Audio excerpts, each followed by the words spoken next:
ebephumla. Yes. Malibonke igama lenkosi.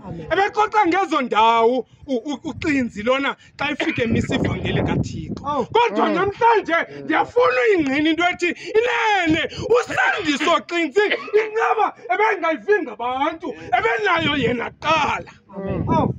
Yes. Ebenayo yona qala. Andazi noba ninivile xa nisithi ebeyindoda engumkhokheli. Malibonke igama lenkosi. Kodwa namhlanje sizothi Xinzi thathana ezinyaweni zomkhulwa wenu.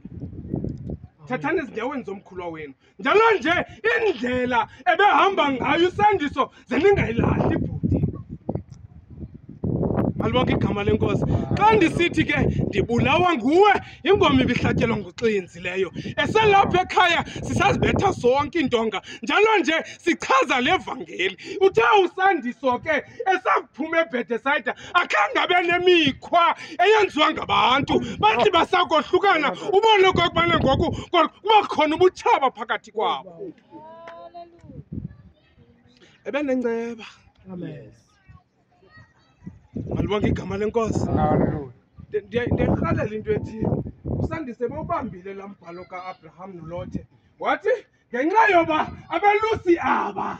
Malibonke igama lenkosi. Njalo bebamba into ethi uSandiso xa indlu isakhula abantu bayangquzulana endlini. Malibonke njalo nje nendoda ithi izibone uba indoda iyozimela inxiwa layo. Icela isabelo. Make mhloba. Make mhloba.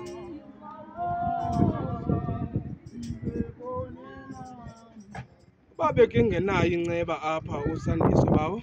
Amen. Ngesingekho kule ndawo.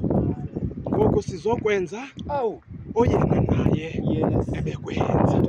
Malibonke igama lenkosi.